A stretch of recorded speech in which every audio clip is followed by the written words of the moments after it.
Delhi police Faiz इलाही मस्जिद पहुंची है। धमाके से पहले मस्जिद गया था आतंकी उमर, और आतंकी उमर ने मस्जिद में कुछ समय भी बिताया था, और इसीलिए अब टीम यहां पर पहुंची है। निश्चित तौर पर जब यहां पर टीम पहुंची है तो जांच होगी, पूछताछ भी हो सकती है कुछ लोगों से, क्योंकि आतंकी उमर ने मस्जिद में कुछ समय बिताया था। ये जानकारी भी आ रही है सामने, क्योंकि जो सीसीटीवी फुटेज है वो यहाँ पर आया था।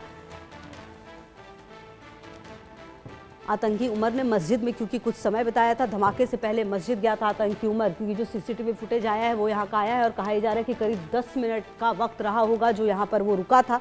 आखिर वो क्यों रुका था और क्या कुछ इसने यहाँ पर किया मस्जिद में, ये भी देखना होगा। तो क्या अंदर का कोई सीसीटीवी फुटेज भी सामने आ सकता है, ये बेहद महत्वपूर्ण इस पूरी कड़ी को जोड़ने में हो सकता है, और इसीलिए यहाँ पर जो टीम है वो पहुँची है। और आपको बता दें कि फैज इलाही मस्जिद पहुंची है दिल्ली पुलिस, और इसी मस्जिद में आपको बता दें कि पहुंचा था आतंकी। और कहीं ना कहीं अब ये देखना होगा कि किस तरीके से ये जो पूरी जांच है वो अब आगे और बढ़ेगी। और ये देखिए, जिस समय ये मस्जिद गया था उस वक्त का ये जो फुटेज है वो सामने आया। आप देख सकते हैं ये काले कपड़े में। अच्छा, एक बात ये भी देखिए कि ये बिना मास्क के है। इंडिया न्यूज़ पर ये एक्सक्लूसिव हम आपको दिखाने की कोशिश कर रहे हैं, और ये बड़ी बात है कि बिना मास्क के इस वक्त यहाँ पर नज़र आ रहा है, क्योंकि जब गाड़ी में था तो इसने मास्क पहन रखा था। लगातार 3 घंटे तक इसने मास्क उतारा नहीं था। और अब जो विजुअल्स आ रहे हैं, जो ये सीसीटीवी फुटेज आप देख पा रहे हैं एक तरफ, इसमें देखिए आप कि किस तरीके से इस मस्जिद में ये नज़र आया है। और आपको बता दें कि 11 घंटे में 5 अलग अलग जगहों पर ये दिखा है। मस्जिद गया, सीपी गया, पार्किंग में 3 घंटे कार में बैठा। ये पूरा जो अब मिनट टू मिनट इसका आप समझिए जो स्थिति है, ये आतंकी उमर, इसकी मूवमेंट जो है वो सामने आ रही है। जी हाँ, और कई बार ये भी देखा गया कि किस तरीके से दिल्ली मुंबई वडोदरा एक्सप्रेसवे की सर्विस लाइन पर भी ये गाड़ी दिखी थी। 3 युवक सड़क किनारे बने पेट्रोल पंप के पास पॉल्यूशन सर्टिफिकेट बनाने पहुंचे थे, ये भी आपको याद होगा। और जो तुर्कमान गेट के पास सामने मस्जिद है उसमें भी गया। कहा यह जा रहा है कि फैज़ इलाही मस्जिद गया था, ये 10 मिनट के करीब यहाँ पर रुका था। धमाका करने से ठीक पहले ये बताया जा रहा है, दोपहर 12 बजे का ये वक्त है। सीसीटीवी फुटेज में चेहरा जो है वो देखिए किस तरह से साफ दिख रहा है। फैज़ इलाही मस्जिद रामलीला मैदान के कोने पर तुर्कमान गेट के सामने स्थित है। सीसीटीवी फुटेज में वो मस्जिद के अंदर और बाहर जाता नजर आया है। तो आप देख लीजिए कि किस तरह से ये जो फुटेज है अब सामने आ रहे हैं, और जब फुटेज अब सामने आ रहे हैं इसका मतलब है कि धीरे धीरे जो तमाम तस्वीर है वो अब और ज़्यादा साफ होगी। और जावेद हमारे से होगी ज़्यादा जानकारी के लिए इसी खबर पर हमारे साथ। जावेद, देखिए कहा जा रहा है 12 बजे का वक्त था जब ये मस्जिद गया था, और उसके बाद तो खैर ये काफ़ी देर तक कार में बैठा रहा। मतलब कि कुल मिलाकर क्या ये धमाका करने से पहले वहाँ पर जाना चाहता था और मस्जिद जाकर इबादत की इसने, क्योंकि 10 मिनट के करीब ये खड़ा रहा, 10 मिनट के करीब मस्जिद के अंदर रहा था जावेद। और देखिए, जो अभी तक जानकारी मिली है मुजम्मिल से कि जो उमर है वो 5 वक्त का नमाज अदा करता था, और जब वो तकरीबन 3 बजे जो है 3 घंटे के आसपास जिसने जो गाड़ी यहाँ पीछे की तरफ, जहाँ पे जो आप देख सकती हैं तस्वीरें, जो यहाँ पर जो जहाँ पे इन्वेस्टिगेशन चल रहा है, इसी जगह पर जो है यहाँ पर उसने गाड़ी पार्क करने के बाद वो वहां से यहाँ पर पीछे जो रास्ता है, जो यहाँ का इलाका है, यहाँ पर वो गया था पीछे मार्केट की तरफ, वहां पे घूमता है, और घूमने के बाद उसके बाद वो यहाँ पे रहता है। जो तमाम सीसीटीवी फुटेज में जिस तरीके की चीजें सामने आ रही है, जो पूरा मूवमेंट उसमें कैद हो रहा है, और उसके बाद यहाँ से गाड़ी को लेकर वो गाड़ी को सीधा फिर इसी जगह से जैसे आगे बाहर की तरफ बढ़ता है, वहां पे जोरदार ब्लास्ट हो जाता है। अब इस दरमियान उसके जो रूट को देखा गया, जो सीसीटीवी से एग्जीक्यूट किया गया, उसमें कनाट प्लेस के आउटर सर्कल का, फैज इलाही मस्जिद के पास का, और उसके बाद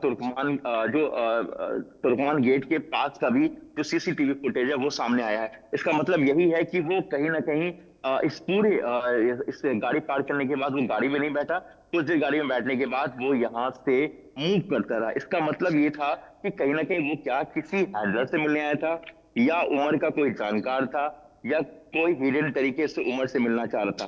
तमाम ऐसे सवाल है, तमाम ऐसी थ्योरी जिसको लेकर इन्वेस्टिगेशन की जा रही है कि देखिए इसमें इतने बड़े एक्सप्लोजिव जिस तरह से गाड़ी में ब्लास्ट हुआ, और गाड़ी में कहीं ना कहीं एक्सप्लोजिव था जिससे कि ब्लास्ट हुआ, तो क्या यहाँ पर उसको लॉजिस्टिक सपोर्ट के लिए यहाँ पे कोई था, या वो महज यहाँ पर एक रैकी के दरमियान आया था।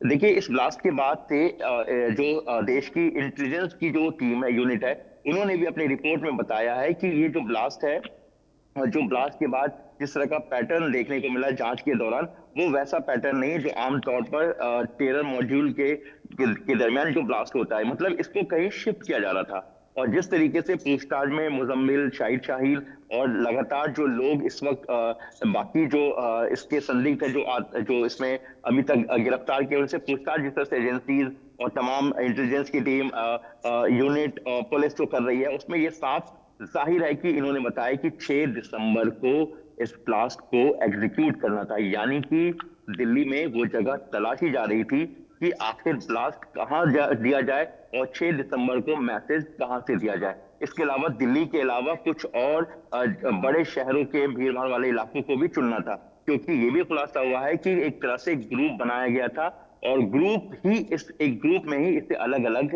जो है इसको सिलसिलेवार ढंग से ब्लास्ट होना था।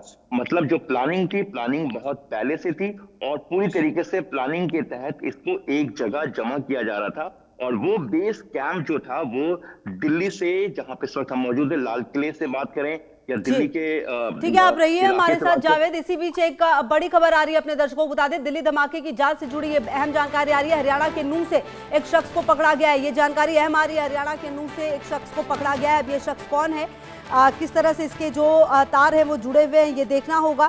फिलहाल ये जानकारी जहाँ पर सामने आ रही है कि हरियाणा के नूंह से एक शख्स को पकड़ा गया है, ये जानकारी आ रही है सामने, आपको बता दें। और हरियाणा के नूंह से ये जानकारी आ रही है सामने, जहां पर आपको बता दें कि एक शख्स को पकड़ा गया है। पिछले कुछ समय से अगर आप देख रहे होंगे तो लगातार जो धरपकड़ है वो की जा रही है। लगातार जो लोग इन्वॉल्व हैं अब उनको ढूंढा जा रहा है। और यहाँ पर भी हरियाणा के नूंह में एक शख्स जो है उसे पकड़ा गया। अब इसकी क्या भूमिका है, किस तरीके से इसकी भूमिका सामने आएगी, ये देखना बेहद महत्वपूर्ण होगा। फिलहाल ये जानकारी जहाँ पर आपको बता दें कि एक व्यक्ति को पकड़ा गया है, क्योंकि ये जो हमला हुआ है इसके तार जिस तरीके से अलग अलग तरीके से जुड़ते हुए नजर आ रहे हैं। अब ये पता चल रहा है धीरे धीरे कि किस तरह से जो इन्वॉल्वमेंट है वो है, और कई नाम जो है वो अब धीरे धीरे सामने आते हुए दिख रहे हैं। और इसी क्रम में हरियाणा के नूंह से भी एक शख्स को पकड़ा गया। हालांकि अब उसकी किस तरह से इन्वॉल्वमेंट थी, क्या उसकी भूमिका थी, ये देखना होगा, आपको बता दें। और यहाँ ये जानकारी जहाँ पर हरियाणा के नूंह से एक शख्स को पकड़ा गया है, तो आपको अहम जानकारी दे रहे हैं जहाँ हरियाणा के नूंह से एक शख्स को पकड़ा गया है।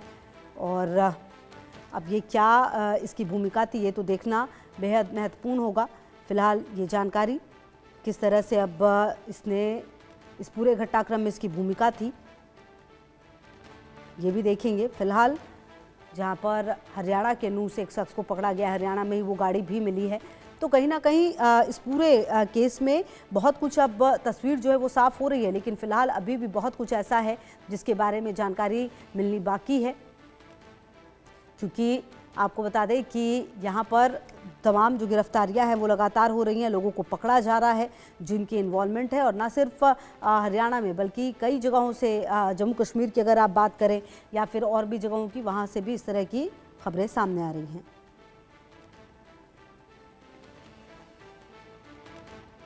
तो इस पूरे मामले में आपको बता दें हरियाणा के नूंह से भी एक शख्स को पकड़ा गया। और अगर आप इस पूरे घटनाक्रम को देखें तो किस तरह से अब लगातार जो कि सीसीटीवी फुटेज भी सामने आ रहे हैं लगातार जो। और सोनू हमारे सहयोगी ज़्यादा जानकारी के लिए। सोनू, क्या जानकारी मिल पा रही है इस शख्स के बारे में जो हरियाणा के नूंह से पकड़ा गया है?